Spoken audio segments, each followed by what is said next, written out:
ഞങ്ങളൊക്കെ ഈ നാട്ടുകാരാണ്. ഞാനൊരു പൊതുപ്രവർത്തനം കൂടിയാണ്. ഞങ്ങളൊക്കെ ശരിക്കും ആശങ്കാകുലരാണ്. കാരണം ഞാനും ഒരു 14 വയസ്സായ കുഞ്ഞിൻ്റെ പിതാവാണ്. ഞങ്ങളെയൊക്കെ കുഞ്ഞുങ്ങളെ സ്കൂളിൽ അയച്ചിട്ട് തിരികെ അവർ മടങ്ങിയെത്തുന്നവരെ കാത്തിരിക്കുമ്പോൾ, അവർ തിരികെ വീട്ടിൽ യഥാസമയം എത്താതിരിക്കുമ്പോൾ ഉണ്ടാകുന്ന ഒരു ആശങ്ക ഞങ്ങൾക്കുണ്ട്.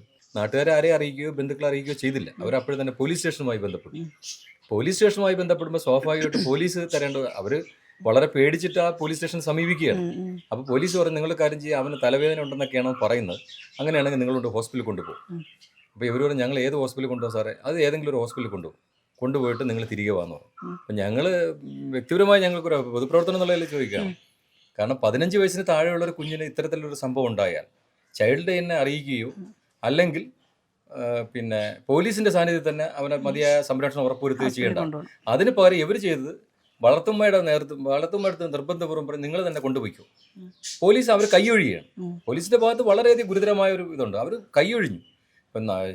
എന്നിട്ട് അവർ പറയുന്നതെന്ന് പറഞ്ഞാൽ റിട്ടേൺ കംപ്ലൈൻറ്റ് വേണം. റിട്ടേൺ കംപ്ലൈൻറ്റ് ഉണ്ടെങ്കിൽ മാത്രമേ ഞങ്ങൾക്ക് ഫർദർ സ്റ്റെപ്സ് മുന്നോട്ട് കൊണ്ടുപോകാൻ പറ്റൂ എന്നുള്ള നിലയാണ് പോലീസിന്റെ ഭാഗം.